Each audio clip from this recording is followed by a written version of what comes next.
Hello दोस्तों, स्वागत है आप सभी का आपके अपने YouTube channel GK and GS Raju Prajapati पर। दोस्तों, हम एक आज नए विषय की शुरुआत करेंगे और रहेगा राजस्थान का इतिहास। और राजस्थान का इतिहास के अंतर्गत हम आज पहला जो टॉपिक लेंगे वो लेंगे राजस्थान का एकीकरण, जो आपके सामने है। अब हम बात करें राजस्थान का एकीकरण की, तो जब राजस्थान का एकीकरण हुआ उस समय इंग्लैंड का प्रधानमंत्री कौन था? इंग्लैंड का प्रधानमंत्री, तो उस समय इंग्लैंड का प्रधानमंत्री जॉर्ज क्लीमेंट एटली। कौन था? जॉर्ज क्लीमेंट एटली। और बात करें भारत का वाइसराय, वो था लॉर्ड माउंट बेटन। कौन था? Lord mount batten. इंग्लैंड का प्रधानमंत्री जॉर्ज क्लीमेंट एटली था और भारत का वाइसराय लॉर्ड माउंट बेटन था। तो जो जॉर्ज क्लीमेंट एटली था, इसके सामने जो चुनाव लड़ रहे थे इंग्लैंड में वो थे चर्चिल। जब चर्चिल से पूछा गया कि यदि आपकी सरकार बनी तो आप भारत को क्या आजाद करोगे, तो इन्होंने कहा था कि यदि हमारी सरकार बनी तो हम सोने के अंडे देने वाले भारत को कभी आजाद नहीं करेंगे। लेकिन जो जॉर्ज क्लीमेंट एटली थे, ये मजदूर दल से थे।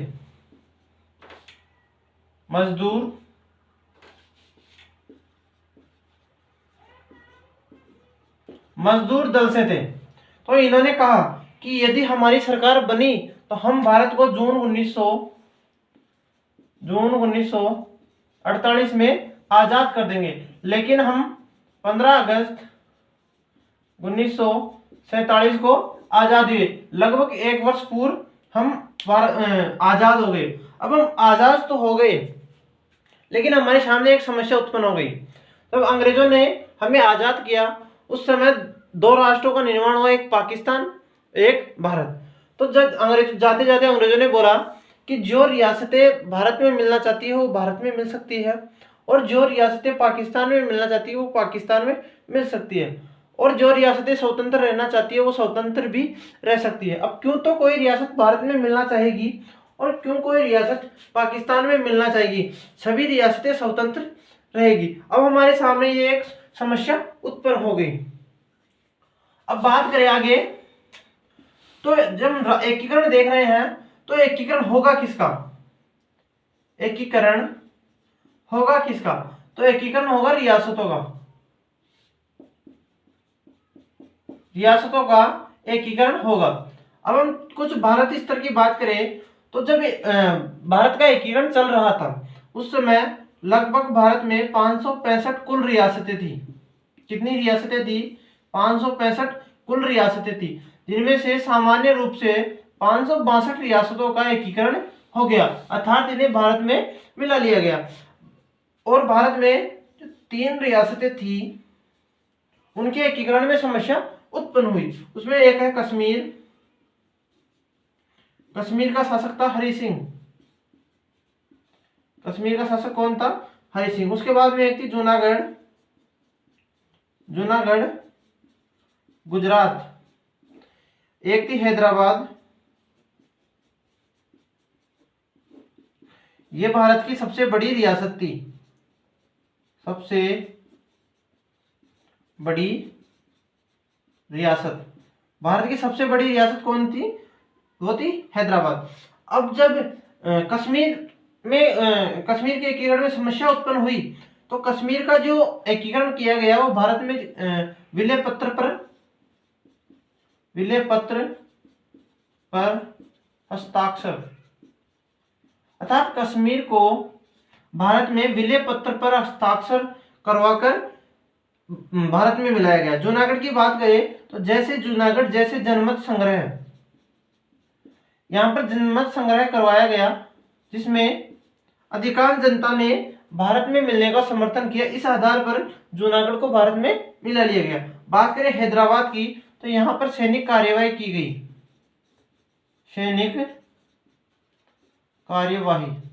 सैनिक कार्यवाही की गई, इसे ही बोला जाता है ऑपरेशन पोलो।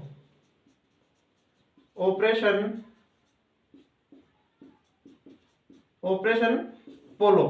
और जो हैदराबाद था इसे फरवरी 1948 में भारत में मिलाया गया। कब? फरवरी 1948 में भारत में मिलाया गया। ये तो थी कुछ भारत स्तर की बातें। अब हम आगे बात करते हैं कि जो अंग्रेजों ने जाते जाते हमारे सामने समस्या उत्पन्न की थी, उस समस्या का समाधान क्या निकला, कि उस समस्या से कैसे सुलझा जाएगा। अब जो एकीकरण किया जा रहा है वो किसके द्वारा किया जा रहा है, हम ये देखते हैं। तो जो एकीकरण का भार दिया गया वो रियासती विभाग को दिया गया। किसे दिया गया? रियासती विभाग। एकीकरण को करने के लिए रियासती विभाग का गठन किया गया 5 जुलाई 1947 को रियासती विभाग का गठन किया गया। इसके हम बात करें तो इसका अध्यक्ष सरदार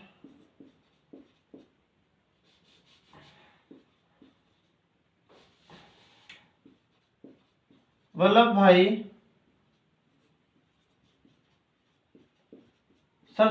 भाई पटेल को इसका अध्यक्ष बनाया गया। इसके बाद हम इसके सचिव देखें तो इसका जो सचिव बनाया गया वो वीपी मेनन को बनाया गया और इसे अधिकार दिया गया किसका? भारत के संपूर्ण एकीकरण करने का। अब जब जाते जाते अंग्रेजों ने हमारे सामने समस्या उत्पन्न कर दी कि स्वतंत्र भी आप कोई रियासत स्वतंत्र भी रह सकती है, कोई रियासत पाकिस्तान में मिलना चाहिए तो पाकिस्तान में मिल सकती है, अन्यथा भारत में मिल सकती है। तो क्यों कोई सभी रियासतें लगभग स्वतंत्र रहना पसंद करेगी? तो इस विभाग ने एक शर्त बनाई। क्या बनाई? शर्तें बनाई। और उसमें कहा गया कि जिस भी रियासत की जनसंख्या 10 लाख हो और आय 1 करोड़ आय हो, जिस भी रियासत की जनसंख्या 10 लाख हो और आय कितनी हो? 1 करोड़, वही रियासत स्वतंत्र अपना अस्तित्व रख सकती है। अन्यथा किसी ना किसी देश में आपको मिलना होगा, चाहे आप पाकिस्तान में मिल जाइए चाहे आप भारत में मिल जाइए। ये तो हुई कुछ केंद्रीय स्तर की बातें। अब हम शुरू करते हैं हमारे राजस्थान का एकीकरण। तो जब राजस्थान का एकीकरण हुआ, क्या उससे पहले भी कभी एकीकरण करने का किसी ने प्रयास किया था? एक बार हम वो देख लेते हैं। तो बात करें राजस्थान की, तो जब डूंगरपुर के लक्ष्मण सिंह थे, कौन? डूंगरपुर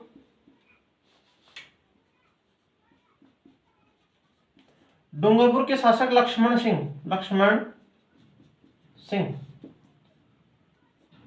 सिंह ने एकीकरण करने का प्रयास किया और इन्होंने वागड़ संघ का निर्माण किसने किया? डूंगरपुर के लक्ष्मण सिंह ने। कोटा की बात करें तो कोटा के शासक भीम सिंह ने जो है आपके कोटा है, बूंदी है, झालावाड़ को मिलाकर हाड़ौती संघ बनाया। कौन सा? हाड़ौती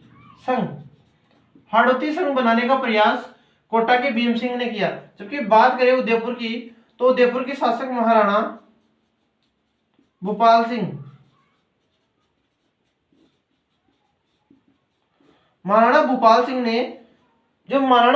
सिंह थे, उन्होंने राजस्थान यूनियन संघ बनाना चाहा। राजस्थान यूनियन संघ बनाने का यानी कि बात कही कि इस क्षेत्र को मिलाकर राजस्थान यूनियन संघ इसका नाम रखा जाए। जबकि बात करें जयपुर के शासक मान सिंह सेकंड, इन्होंने कहा कि इतने बड़े क्षेत्र को मिलाकर एक नया नाम रखा जाए और रखा जाए पश्चिमी राजस्थान यूनियन संघ। क्या नाम रखा जाए? पश्चिमी राजस्थान यूनियन संघ। ये कुछ एकीकरण होने से पूर्व प्रयास किए गए, राजस्थान के कुछ शासकों द्वारा प्रयास किए गए। उसमें उदयपुर के महाराणा भूपाल सिंह ने राजस्थान यूनियन संघ बनाने का प्रयास किया।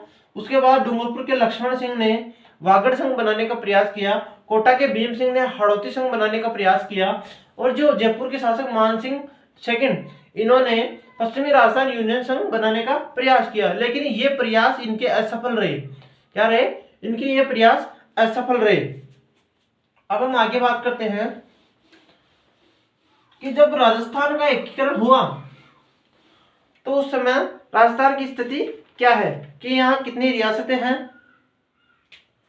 जब राजस्थान का एकीकरण हुआ उस समय राजस्थान में 19 रियासतें, 19 रियासतें और 3 ठिकाने थे। कितने थे? 19 रियासतें और 3 ठिकाने राजस्थान में थे। अब हम रियासतों की बात करें तो रियासतों को तो हम जब राजस्थान का एकीकरण 7 चरणों में करेंगे, पूरा करेंगे, तो उसके साथ साथ रियासतें आ जाएगी। हम एक बार ठिकाने देख लेते हैं। एक नाम आता है नकुल, न से आप याद रख सकते हो नीमराणा, नीमराणा अलवर, जो कहां स्थित था? अलवर में। उसके बाद आता है कुशलगढ़, कुशलगढ़, कुशलगढ़ कहां स्थित था? बांसवाड़ा में। कहां पर था?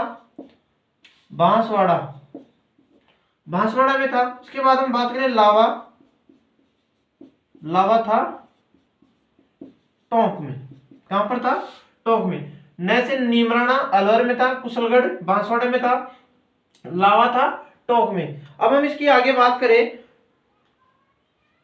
जो आपके नीमराणा है, तो नीमराणा के शासक थे राजेंद्र सिंह। कौन थे? राजेंद्र सिंह। नीमराणा के शासक कौन थे? राजेंद्र सिंह। बात करें कुशलगढ़ की, तो जब एकीकरण हुआ उस समय यहाँ के शासक थे हरेंद्र सिंह। कौन थे? हरेंद्र सिंह। लावा की बात करें तो यहाँ पर शासक थे प्रदीप सिंह। कौन थे? प्रदीप सिंह। बात करें जब एकीकरण, यहाँ पर कौन सा वंश था? तो यहाँ पर था आपके चौहान वंश। चौहान वंश का यहाँ पर शासन था। यहाँ पर राठौड़ वंश का शासन था, राठौड़ वंश। इसके बाद में यहाँ पर बात करें तो यहाँ पर कछुआओं की एक शाखा थी, उसका नाम था नरुका, नरुका वंश। एक बार अच्छे से याद रख लीजिए। नीमराणा है, वहां पर चौहान वंश ने शासन किया है। कुशलगढ़ है, वहां पर राठौड़ वंश था। लावा में नरुका वंश था, जो कछुआ वंश की शाखा है। इसके बाद हम बात करें तो जो आपकी कुशलगढ़ है ये सबसे बड़ा है, सबसे बड़ा ठिकाना कौन सा था? कुशलगढ़। जबकि सबसे छोटा कौन था? लावा। अब हम आगे बात करें कि जो राजस्थान का जब एकीकरण हुआ उस समय राजस्थान 20 श्रेणी में शामिल था। किसमें शामिल था? 20 श्रेणी में राजस्थान शामिल था। और हम बात करें जो हमारे अजमेर मेरवाड़ा था, अजमेर मेरवाड़ा, ये सी श्रेणी में शामिल था। किसमें शामिल था? सी श्रेणी में शामिल था। अर्थात अजमेर में क्या था? चीफ कमिश्नरी क्षेत्र, चीफ कमिश्नरी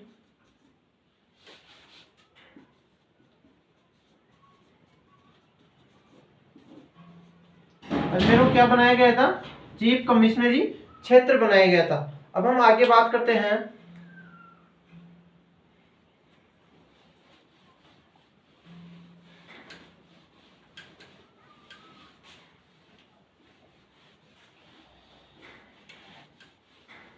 जो आपके राजस्थान का एकीकरण हुआ, तो राजस्थान का एकीकरण है वो 7 चरणों में पूरा हुआ। कितने चरणों में पूरा हुआ? 7 चरणों में राजस्थान का एकीकरण पूरा हुआ। और राजस्थान के एकीकरण जो हुआ उसमें 8, 7, 14 दिन लगे। कितने दिन लगे? 8, 7, 14 दिन लगे। 8 वर्ष 7 माह और 14 दिन लगे। कितने दिन लगे? 8, 7, 14 दिन लगे। 8 वर्ष 7 माह और 14 दिन लगे। और जो राजस्थान का एकीकरण हुआ वो 7 चरणों में पूरा हुआ। कितने चरणों में पूरा हुआ? 7 चरणों में। अब जो राजस्थान का एकीकरण है इसमें मुख्य बात यही है कि इसके सातों चरणों के नाम, क्रम से सातों चरणों के नाम हमारे को याद होने चाहिए। अब हम जैसे ये राजस्थान है, अब दिल्ली से कोई विभाग बना, उसे कहा गया कि आप राजस्थान का एकीकरण कीजिए, तो सबसे पहले किस क्षेत्र में आएगा? इस क्षेत्र में आएगा, तो यहाँ पर वो आएगा और पहले चरण का निर्माण कर देगा। अब जो राजस्थान का एकीकरण होगा वो घड़ी की दिशा में होगा। कुछ इस प्रकार से राजस्थान का एकीकरण होने वाला है। और यह इसका जो पहले चरण का नाम रखा गया प्रथम चरण, जो प्रथम चरण था उसका नाम रखा गया मत्स्य संघ। मत्स्य संघ, क्या नाम रखा गया? मत्स्य संघ। अब इसके बाद भी इस क्षेत्र को मिलाया जाएगा, इस क्षेत्र को दूसरे चरण में काउंट किया जाएगा। ये कौन सी दिशा है? राजस्थान की, पूर्वी। और हम एकीकरण कर रहे हैं तो किसका कर रहे हैं? राजस्थान का कर रहे हैं, तो पूर्व। जो दूसरा चरण होगा, दूसरा चरण उसका नाम होगा पूर्व राजस्थान संघ। कौन सा होगा? पूर्व राजस्थान संघ। अब हम बात करें तीसरे की, तो जो यहां पर है उदयपुर अर्थात मेवाड़। तीसरे चरण में जो दूसरा चरण था उसमें उदयपुर को मिलाया जाएगा। अब मिलाने को क्या बोलते हैं? मिलाने को बोलते हैं संयुक्त। संयुक्त किसमें मिला रहे हैं? पूर्व राजस्थान में, पूर्व राजस्थान संघ। अब जो हमारा चौथा चरण होगा उसमें इन बड़ी बड़ी रियासतों को मिलाया जाएगा। ठीक है, तो बड़े को हिंदी में क्या बोलते हैं? वृहद। वृहद राजस्थान संघ। ठीक है, अब बात करें पांचवे की। जो पांचवा चरण बनेगा उसमें पहले चरण को चौथे चरण में मिलाया जाएगा। किसमें? जो पहला चरण होगा उसको चौथे चरण में मिलाया जाएगा। अब मिलाने को फिर से क्या बोलते हैं? संयुक्त। तो संयुक्त किसमें मिलाएंगे? किसमें मिलाए हैं? चौथे चरण में मिलाने पहले को, तो चौथे का नाम क्या है? वृहद राजस्थान संघ। वृहद राजस्थान संघ। कुछ किताबें इसका नाम बृहत्तर राजस्थान संघ भी लिखती है। क्या लिखती है? बृहत्तर राजस्थान संघ। इसके बाद में छठा चरण और सातवां चरण, इसमें नाम हो जाएगा राजस्थान संघ। राजस्थान संघ, इसमें भी नाम हो जाएगा राजस्थान संघ। इस प्रकार से ये राजस्थान के सातों चरण है। एक बार फिर से देख लीजिए। मत्स्य संघ, पूर्व राजस्थान संघ, संयुक्त पूर्व राजस्थान संघ, वृहद राजस्थान संघ, संयुक्त वृहद राजस्थान संघ, बृहत्तर राजस्थान संघ, राजस्थान संघ और राजस्थान संघ। अब हम बात करें कि जो सातों चरण है उनमें किस किस चरण में कौन कौन सी रियासतें मिलाई गई।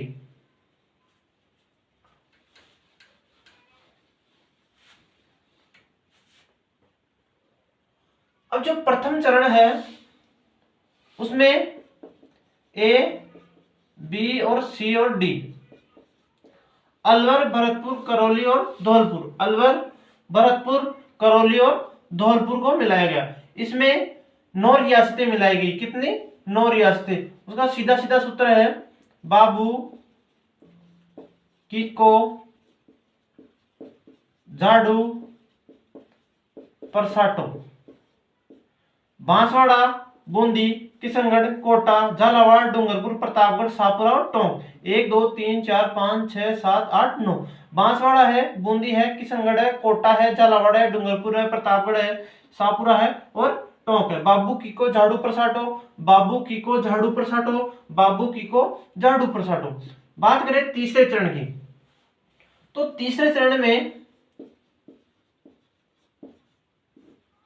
उदयपुर का विलय होगा। और उदयपुर का विलय किसमें होगा? दूसरे चरण में। किसमें होगा? दूसरे चरण में। दूसरे चरण में किसका विलय होगा?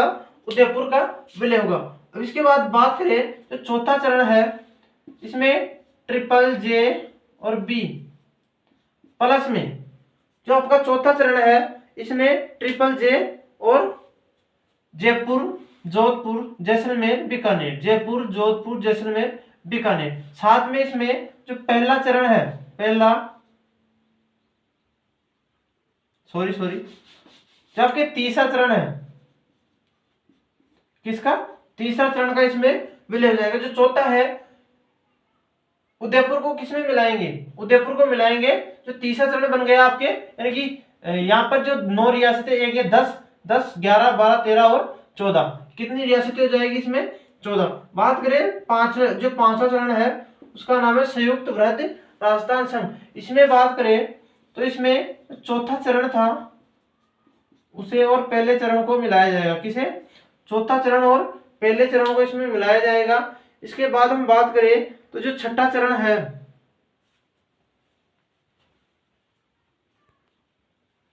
छठे चरण में जो पांचवा चरण होगा उसको, पांचवा चरण उसे और सिरोही को मिलाया जाएगा। लेकिन जो सिरोही का आबू देलवाड़ा है उसे छठे चरण में नहीं मिलाया जाएगा। इसके बाद हम सातवें चरण की बात करें तो इसमें जो छठवां चरण होगा, छठवां चरण तो मिले ही मिलेगा, साथ में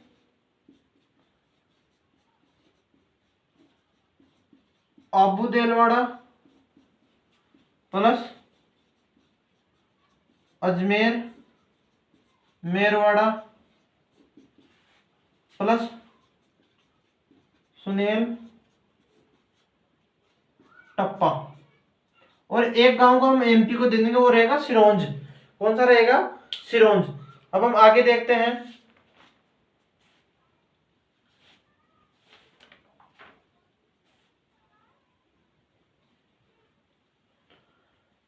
सातों चरण हो गए हमारे।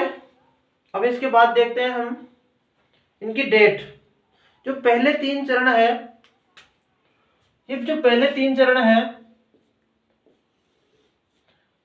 इनका विलय या इनका एकीकरण 1948 में हुआ। कब हुआ, 1948 में हुआ। उसके बाद में अगले 2 चरण 1949 में हुआ। कब हुआ, 1949 में हुआ। इसके बाद भी इसका 1950 में होगा, और जो अंतिम होगा उसका होगा 1956 में। कब होगा, 1956 में। एक बार फिर से देख लीजिए, जो शुरुआती 3 रियासतें हैं उनका विलय या उनका एकीकरण 1948 में होगा। अगली 2 रियासतों का 1949 में होगा। उसके बाद अगली एक का 1950 में होगा। उसके बाद जो अंतिम 7वां चरण होगा उसका 1956 में होगा। अब सबको पता है कि राजस्थान के एकीकरण 1 नवंबर 1956 को पूर्ण हुआ, और जो राजस्थान का एकीकरण है वो 18 मार्च 1948 को शुरू हुआ। कब शुरू हुआ, 18 मार्च 1948 को शुरू हुआ। इसके बाद हम बात करें दूसरे चरण की, जो पूर्वी राजस्थान संघ था उसमें कितनी 9 रियासतें मिलाएगी। 9 रियासतें अगले 7 दिन, यानी कि 7 दिन बाद 9 रियासतें मिलाएगी, तो हो जाएगा 25 मार्च 1948। जो तीसरा चरण होगा वो पहले चरण के 1 महीने बाद होगा, यानी कि 18 अप्रैल 1948। एक बार फिर से देख लीजिए तीनों डेट। पहला चरण 18 मार्च 1948 को हुआ। इसके 7 दिन बाद दूसरा चरण होगा। कितना चरण होगा, कौन सा चरण होगा, दूसरे चरण का एकीकरण होगा। पहले के 1 महीने बाद तीसरे चरण का एकीकरण होगा। अब हम बात करें चौथा चरण, जो वृहद राजस्थान था। जब चौथा चरण बना उस समय अधिकांशतः हमारा राजस्थान का एकीकरण हो चुका था, तो इसी दिन हमने राजस्थान दिवस मनाना शुरू कर दिया। तो हमारे राजस्थान दिवस की डेट है 30 मार्च 1949 को चौथा चरण मिला। पांचवे की बात करें तो जो 5वां चरण मिला है, 5वां चरण बना है, वो चौथे में पहले चरण के मिलने से बना है, अर्थात 15 मई 1949 को। इसके बाद में हम बात करें जो छठा चरण है वो 26 जनवरी 1950 को, 26 जनवरी 1950 को छठे चरण का निर्माण होगा। 7वां जो चरण है उसका निर्माण 1 नवंबर 1956 को होगा। इस प्रकार राजस्थान के 7वां चरण है अब हम आगे देखते हैं।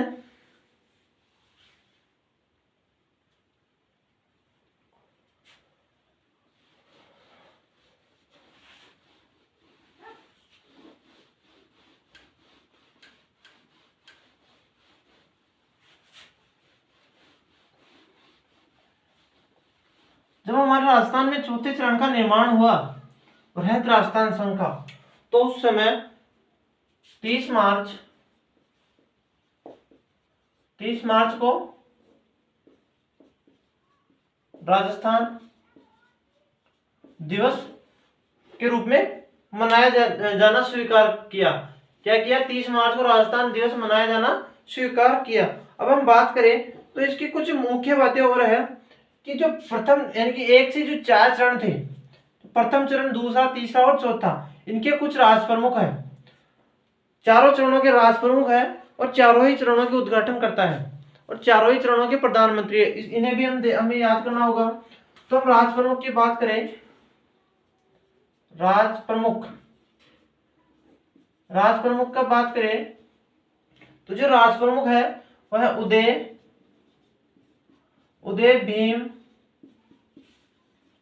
भूपाल मानसिंह, उदय भीम भूपाल मानसिंह, अर्थात उदय भान सिंह, भीम सिंह, भूपाल सिंह और मानसिंह। उदय भीम भूपाल मानसिंह, उदय भीम भूपाल मानसिंह, उदय भीम भूपाल मानसिंह, उदय भान सिंह, भीम सिंह, भूपाल सिंह और मानसिंह। जो मत्स्य संघ था उसका राजप्रमुख कौन था? उदय भान सिंह। जो हमारा दूसरा चरण है पूर्व राजस्थान संघ, उसका राजप्रमुख कौन था? भीम सिंह था। जो हमारा तीसरा चरण है संयुक्त पूर्व राजस्थान संघ, उसका राजप्रमुख है भूपाल सिंह। जो हमारा चौथा चरण है वृहद राजस्थान संघ, उसका राजप्रमुख कौन है? मान सिंह। ठीक है। अब हम आगे बात करते हैं उद्घाटन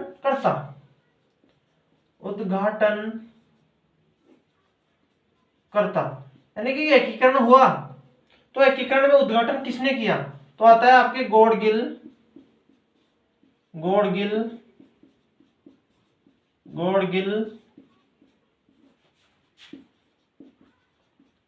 चाचा पटेल, गौड़गिल चाचा पटेल। उद्घाटनकर्ता की बात करें, जो प्रथम चरण है मत्स्य संघ, उसका उद्घाटन एनवी गौड़गिल ने किया। किसने किया? एनवी गौड़गिल ने, अर्थात एनवी गौड़गिल। किसने किया? एनवी गौड़गिल ने, नरहरि विष्णु गौड़गिल। मत्स्य संघ का उद्घाटन नरहरि विष्णु गौड़गिल ने किया। इसके बाद में पूर्वी राजस्थान संघ का उद्घाटन नरहरि विष्णु गौड़गिल ने किया। जो हमारा तीसरा चरण था संयुक्त पूर्व राजस्थान संघ, तो इसका उद्घाटन किसने किया है? चाचा किसे बोला जाता है? चाचा नेहरू जी को। ठीक है। जवाहरलाल नेहरू ने जो तीसरा चरण है संयुक्त पूर्व राजस्थान संघ, इसका उद्घाटन जवाहरलाल नेहरू ने किया। क्योंकि बात करें चौथा चरण है हमारा वृहद राजस्थान संघ, उसका उद्घाटन सरदार वल्लभ भाई पटेल ने किया। इस प्रकार है। अब हम बात करते हैं पीएम कि किस रियासत का प्रधानमंत्री किसे बनाया गया, तो वह एस, जी, एम और एच। ये प्रथम चरण का शोभाराम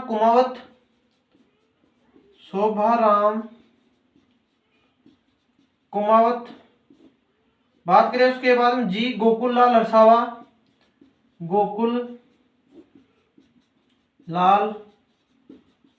असावा। इसके बाद हम बात करें एम से तो है माणिक्य लाल वर्मा। फिर एच से बात करें तो हीरालाल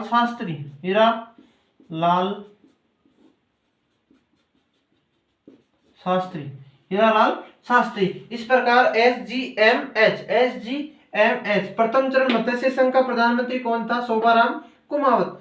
बात करें जो दूसरा चरण था हमारा पूर्व राजस्थान संघ, उसका प्रधानमंत्री गोकुल लाल असावा थे। जो हमारा तीसरा चरण संयुक्त पूर्व राजस्थान संघ था, उसका प्रधानमंत्री माणिक्य लाल वर्मा को बनाया गया। जो चौथा चरण वृहद राजस्थान संघ था, उसका प्रधानमंत्री हीरालाल शास्त्री को बनाया गया। ये 4 चरणों के आपको राष्ट्र प्रमुख याद करने हैं, उद्घाटन करता है और ये प्रधानमंत्री, ये 4 चरणों के ही याद करने हैं। इसके बाद हम जब जैसे जैसे हम एक एक चरण को पढ़ेंगे तो हम देख लेंगे। अब हम एक एक चरण को देख लेते हैं।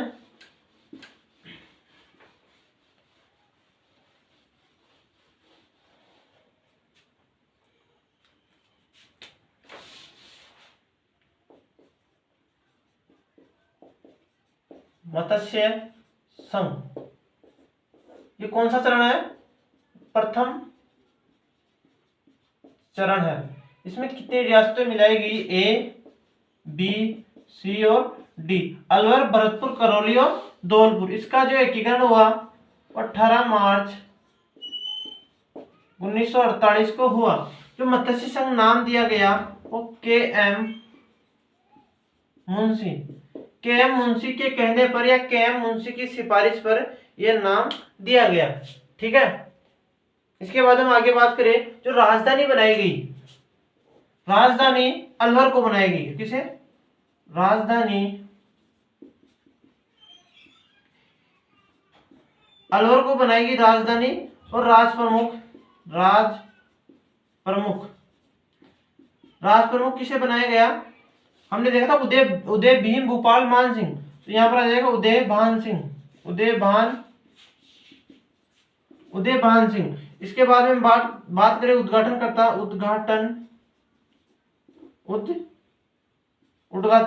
करता, तो है एन.वी. नरहरि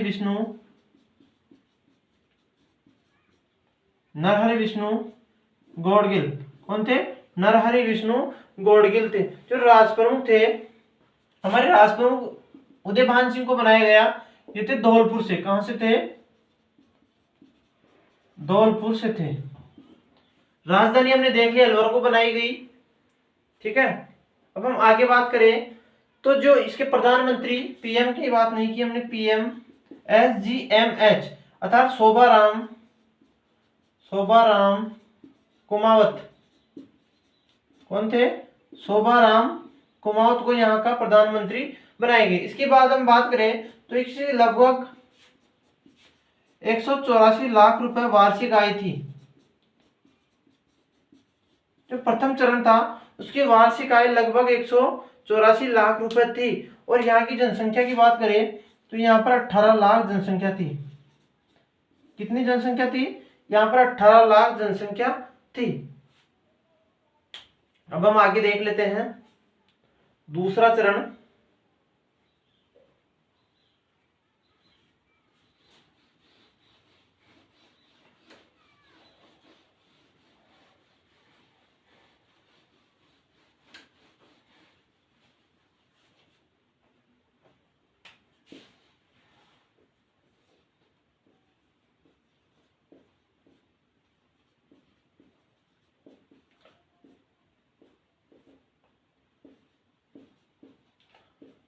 पूर्व राजस्थान संघ, इसमें कितनी रियासतों को मिलाया गया? 9 रियासतों को इसमें मिलाया गया। उनमें है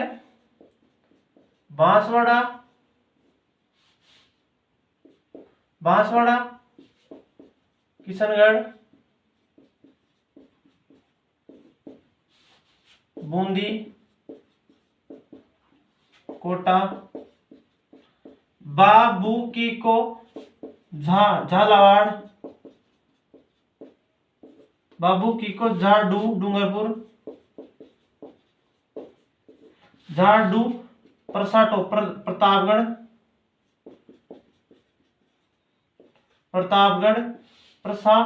शाहपुरा है, शाहपुरा, और एक है टोंक। इस प्रकार 9 रियासतें हैं। और जो पूर्व राजस्थान संघ था उसका जो 25 मार्च 1948 को इसका एकीकरण हुआ। इसमें हम बात करें तो उद्घाटन एन.वी. गौड़गिल ने किया। एन.वी. गौड़गिल ने इसको उद्घाटन किया। इसके राजप्रमुख की बात करें, राजप्रमुख उदय भीम सिंह, कोटा के भीम सिंह को यहाँ का राजप्रमुख बनाया गया। किसे? प्रधानमंत्री की बात करें, पीएम SG यानी गोकुल लाल रसावा, गोकुल लाल रसावा को जो दूसरा चरण था पूर्व राजस्थान संघ, इसका प्रधानमंत्री बनाया गया। इसके बाद राजधानी हमने कोटा को बना दी है। जो राज प्रमुख है यही हमारी क्या होगी, राजधानी। क्या हुई, राजधानी हमने कोटा को बनाई। और जो राज प्रमुख भीम सिंह थे वो कोटा के थे। इसके बाद हम बात करें जो सर्वाधिक रियासतें हैं, एकीकरण में जो सर्वाधिक रियासतों का विलय हुआ वो इसी चरण में हुआ था। सर्वाधिक रियासतों का विलय, सर्वाधिक रियासतों का विलय हुआ वो पूर्व राजस्थान संघ में हुआ था। इसके बाद में हम बात करें जो बांसवाड़ा है, बांसवाड़ा है तो बांसवाड़ा के चंद्रवीर सिंह से, बांसवाड़ा के चंद्रवीर सिंह, चंद्रवीर सिंह ने एकीकरण पर हस्ताक्षर करते हुए कहा था कि मैं अपने डेथ वारंट पर हस्ताक्षर कर रहा हूं, मैं अपने डेथ वारंट पर हस्ताक्षर, कि मैं अपने डेथ वारंट पर हस्ताक्षर कर रहा हूं। और यहाँ पर जो राज प्रमुख बनाया गया वो भीम सिंह को बनाया गया, जबकि उपराज प्रमुख जो है बूंदी के बहादुर सिंह को बनाया गया। किसे बनाया गया उपराज प्रमुख, बूंदी के बहादुर सिंह को, किसे बनाया, बूंदी के बहादुर सिंह को उपराज प्रमुख बनाया गया। इसके बाद हम बात करें तो यहाँ पर जो वार्षिक आय थी लगभग 2 करोड़ थी। कितनी थी, 2 करोड़, लगभग 2 करोड़ यहाँ की वार्षिक आय थी। लगभग यहाँ की आय 2 करोड़ थी। अब हम आगे बात करते हैं तीसरे चरण की।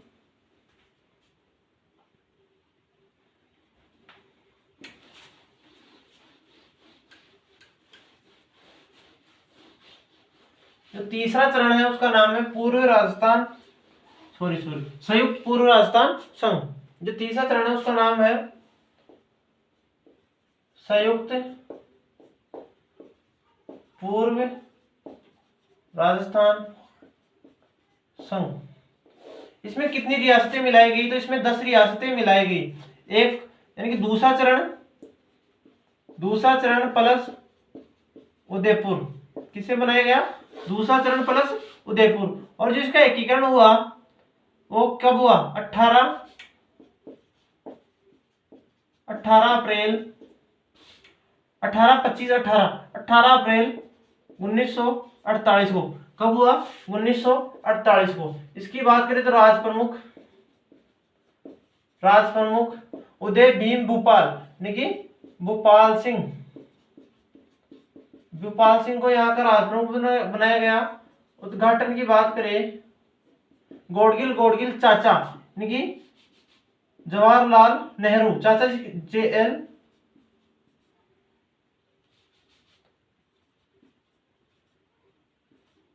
तो जवाहरलाल नेहरू थे, उन्होंने उद्घाटन किया। बात करें PM की, SGM माणिक्यलाल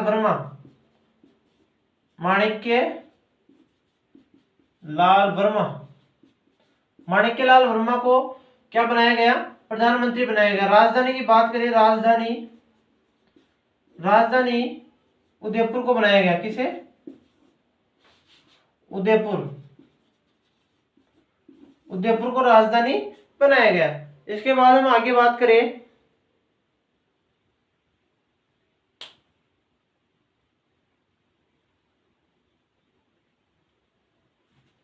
जो हमारा चौथा चरण है वो हो जाएगा वृहद राजस्थान संघ। कौन सा आएगा चौथा चरण, वृहद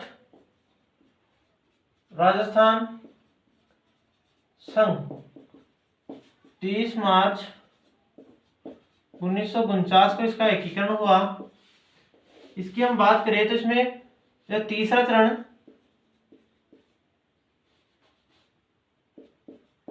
चरण प्लस जैसलमेर, जयपुर, जोधपुर, जयपुर, जोधपुर, जैसलमेर और बीकानेर, जयपुर, जोधपुर, जैसलमेर और बीकानेर, ये रियासतें इसमें मिलाई गई। उद्घाटन है गोडगिल, गोडगिल चाचा पटेल अर्थात सरदार वल्लभ भाई पटेल। किसने की? सरदार वल्लभ भाई पटेल ने। इसका जो उद्घाटन है, उद्घाटन हो गया राजप्रमुख, राजप्रमुख जो उदय भीम भूपाल मान सिंह यानी मान सिंह, जयपुर शासक मान सिंह को जो चौथा चरण था, चौथा चरण का राजप्रमुख कौन बनाया गया? मान सिंह सेकंड, जयपुर। और राजधानी किसे बनाया? राजधानी जयपुर को बनाया। किसे बनाया? जयपुर को। इसमें एक नया पद सृजित किया गया, वो तब महाराज प्रमुख, महाराज प्रमुख उदयपुर के भूपाल सिंह को बनाया गया। भूपाल सिंह, उदयपुर के भूपाल सिंह को महाराज प्रमुख बनाया गया। और जो जयपुर को राजधानी बनाया गया वो सत्यनारायण समिति की सिफारिश पर, सत्यनारायण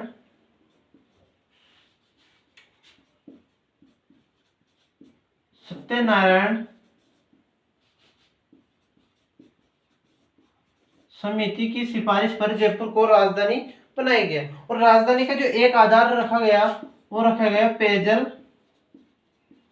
पेयजल आपूर्ति, यानी कि पेयजल आपूर्ति के आधार पर जयपुर को राजधानी बनाया गया। इसके बाद हम बात करें तो जो चौथा चरण था, जब चौथा चरण बना, इसका प्रधानमंत्री पीएम SGMH हीरालाल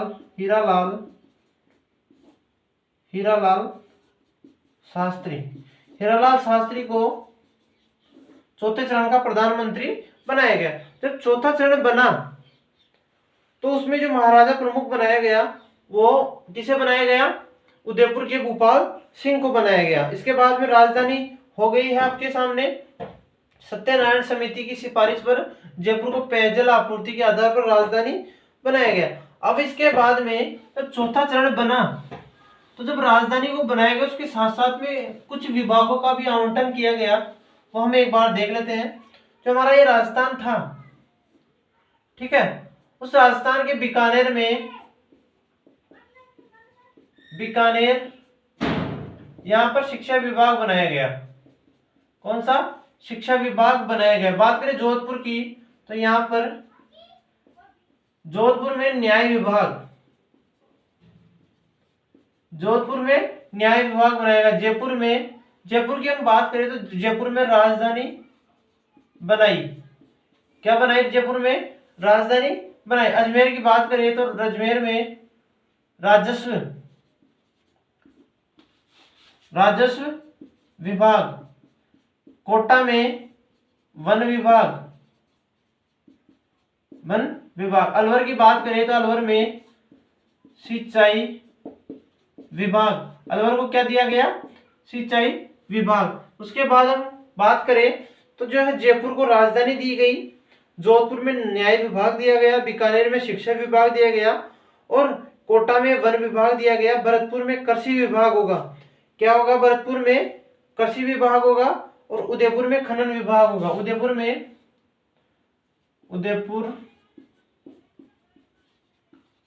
खनन विभाग। उदयपुर में कौन सा विभाग दिया गया? उदयपुर में खनन विभाग दिया गया। और भरतपुर में जो है वो कृषि विभाग दिया गया। कौन सा? कृषि विभाग भरतपुर में दिया गया। अब हम बात करते हैं आगे पांचवें चरण की।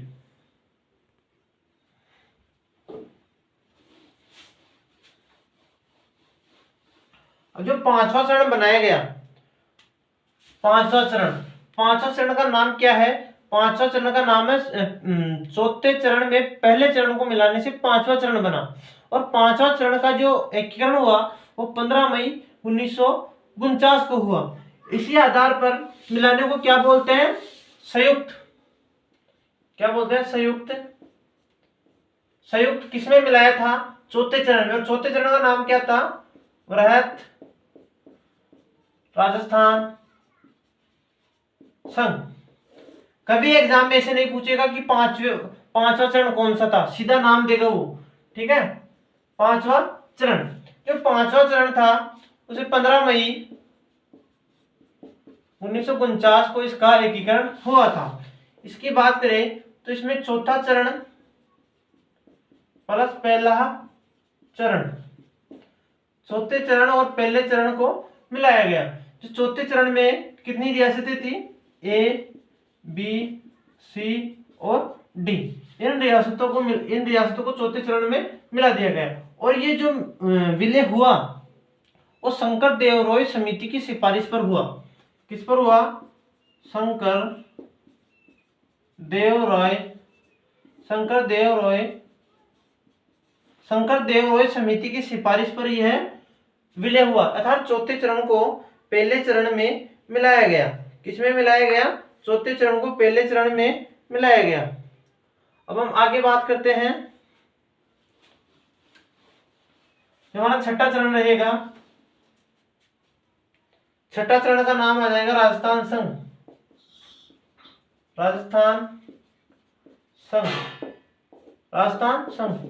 26 जनवरी 1950 को। इसमें किसका विलय होगा, इसमें सिरोही का विलय होगा। सिरोही का विलय प्लस कौन सा होगा, पांचवा चरण, इनको मिलाकर छठा चरण बनाया जाएगा। लेकिन जो सिरोही है इसका आबू देलवाड़ा को छोड़कर संपूर्ण सिरोही का विलय जो है वो छठे चरण में हो जाएगा। अब हम आगे देखते हैं, इसमें एक मुख्य विशेषता है इसकी कि जो अब तक इससे पूर्व जो प्रधानमंत्री का पद चलता आ रहा था उस पद को समाप्त कर दिया और यहाँ पर प्रधानमंत्री के स्थान पर सीएम अर्थात मुख्यमंत्री का पद सृजित किया गया। किसका पद सृजित किया गया, सीएम का पद सृजित किया गया। और जो हमारे अंतिम प्रधानमंत्री कौन थे, SGMH हीरालाल शास्त्री प्रधानमंत्री, उन्हें ही क्या बनाया गया, मुख्यमंत्री बनाया गया। किसे, हीरालाल शास्त्री को। छठे चरण में हीरालाल शास्त्री को मुख्यमंत्री बनाया गया और ये एकमात्र ऐसे मुख्यमंत्री है जिन्हें शपथ राज प्रमुख के द्वारा दिलाई गई। लेकिन मान सिंह सेकंड के द्वारा जो राज प्रमुख थे, राज प्रमुख के द्वारा इन्हें शपथ दिलाई गई। इसके बाद हम बात करें तो जो छठा चरण है उसमें जो हीरालाल शास्त्री को सीएम बनाया गया, ये प्रथम मनोनीत राजस्थान के सीएम थे। कौन थे, प्रथम राजस्थान के मनोनीत सीएम थे, ठीक है। अब हम आगे बात करते हैं सातवें चरण की। तो जो सातवां चरण होगा वो होगा 1 नवंबर 1956 को। जो सातवां चरण होगा, सातवां चरण अर्थात राजस्थान संघ, इसमें क्या क्या मिलाया जाएगा, इसका जो एकीकरण होगा वो होगा 1 नवंबर 1956 को। इसका एकीकरण कब होगा, 1 नवंबर 1956 को। इसमें जो है छठा चरण और है आबू देलवाड़ा, इसके साथ में अजमेर मेरवाड़ा, इसके साथ में सुनेल टप्पा।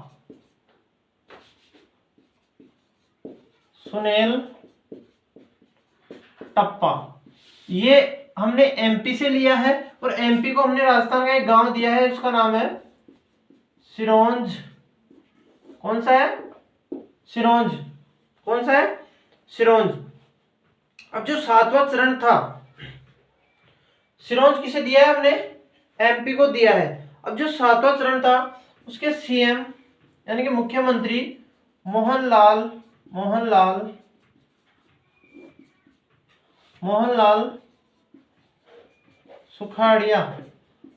सुखाड़िया को सातवें चरण का मुख्यमंत्री बनाया गया। इसके बाद में बात करें, इसमें एक नए पद का सृजन किया गया और वो था राज्यपाल। अर्थात इसमें राज प्रमुख के पद को समाप्त कर दिया और राज्यपाल का पद सृजन किया गया। और जो हमारे राजस्थान के पहले राज्यपाल बनाए गए वो गुरुमुख निहाल सिंह थे। कौन थे? गुरुमुख निहाल सिंह। पहले राज्यपाल कौन थे? गुरुमुख निहाल सिंह। इस प्रकार राजस्थान के 7 चरण थे जो हमने देखे हैं। अब हम आगे बात करें थोड़ी कि जो अजमेर मेरवाड़ा था, यहां पर एक पहले से विधानसभा थी।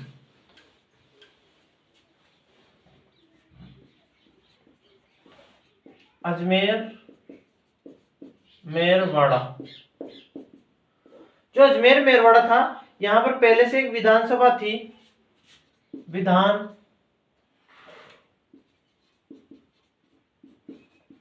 सभा, और उस विधानसभा का नाम था धारा सभा। क्या नाम था उस विधानसभा का? उस विधानसभा का नाम था धारा सभा।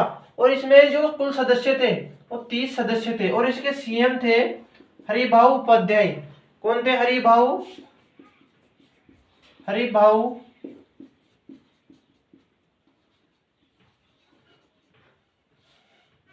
इसके मुख्यमंत्री कौन थे? हरिभाऊ उपाध्याय। इस प्रकार हमने राजस्थान के एकीकरण के 7 चरणों को देखा है।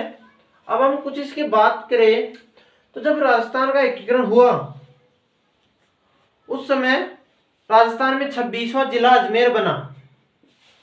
कौन सा? 26वां जो जिला बना वो था अजमेर। और वर्तमान में कितने जिले हैं? वर्तमान में है 33, 27, 28, 29, 30, 31 और है 33। इस प्रकार राजस्थान में वर्तमान में 33 जिले हैं। तो हम देखते हैं दो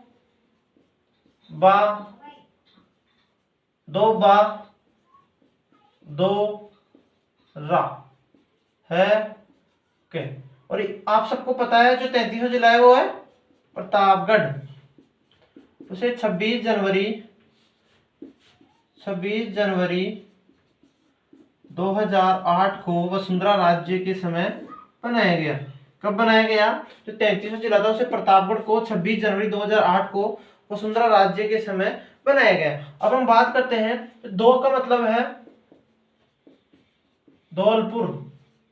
कौन है? धौलपुर। वैसे है 12, दौसा है, राज से राजसमंद, है से हनुमानगढ़, हनुमानगढ़। कैसे है? करौली।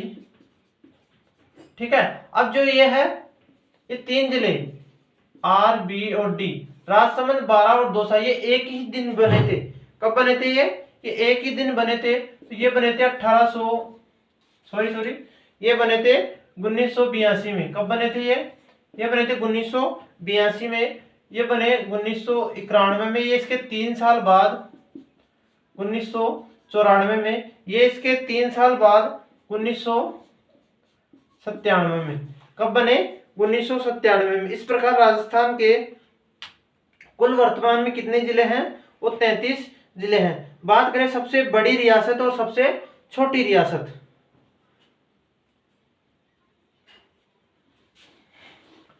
जनसंख्या में सबसे बड़ी और क्षेत्रफल में सबसे बड़ी। बात करें हम पहले सबसे बड़ी की बात करें जनसंख्या में तो आती है जनसंख्या। जनसंख्या में जो सबसे बड़ी रियासत थी वो थी जयपुर। और सबसे छोटी की बात करिए सबसे बड़ी। छोटी की बात करें हम तो छोटी थी शाहपुरा। शाहपुरा ये कौन सी थी? ये थी छोटी रियासत। सर्वाधिक पुरानी रियासत की बात करें पुरानी तो सबसे पुरानी थी मेवाड़। और सबसे नवीन की बात करें तो वो थी झालावाड़। कौन सी थी? झालावाड़, जिसे अंग्रेजों द्वारा बसाया गया। और कब बसाया गया? 1838 में इसे अंग्रेजों द्वारा बसाया गया। अब हम बात करें आगे तो जो शाहपुरा और मारवाड़ रियासत थी उसे तोपों की सलामी नहीं थी। शाहपुरा प्लस मारवाड़, इन्हें तोपों की सलामी नहीं थी। राजस्थान में जो तोपों की सलामी थी वो शाहपुरा और मारवाड़ को नहीं थी। जबकि हम बात करें राजस्थान की सबसे बड़ी रियासत वो थी मारवाड़। मारवाड़ सबसे बड़ी, और सबसे छोटी की बात करें, सबसे छोटी तो वो थी शाहपुरा। जनसंख्या में सबसे बड़ी जयपुर है, सबसे छोटी शाहपुरा है। जबकि बात करें क्षेत्रफल में सबसे बड़ी मारवाड़ थी और सबसे छोटी है वो शाहपुरा है। सबसे पुरानी मेवाड़ थी, सबसे नवीन कौन है, झालावाड़, जिसे 1838 में अंग्रेजों द्वारा बनाया गया। इसके बाद में हम बात करें तो जो इतनी रियासतें हैं, जो रियासतें थी 19 रियासतें, ठीक है। इस प्रकार हमने 19 रियासतों का भी विलय कर दिया राजस्थान में। इस प्रकार ये हमारा एक छोटा, और इसके बाद हम बात करें एक छोटी सी और, कि जो एकीकरण का श्रेय है संपूर्ण राजस्थान या भारत की, जो एकीकरण का श्रेय है वो जाता है सरदार वल्लभ भाई पटेल को। सरदार वल्लभ भाई पटेल को, इसलिए इन्हें भारत का लोहा पुरुष कहते हैं। क्या कहते हैं इन्हें? Iron man of India. Iron man of India Sardar Vallabhbhai Patel को कहते हैं। जबकि बात करें आगे, हम 1 नवंबर 1956 को फजल अली की अध्यक्षता में पुनर्गठन आयोग की स्थापना की गई। 1 नवंबर 1956 में फजल अली की अध्यक्षता में पुनर्गठन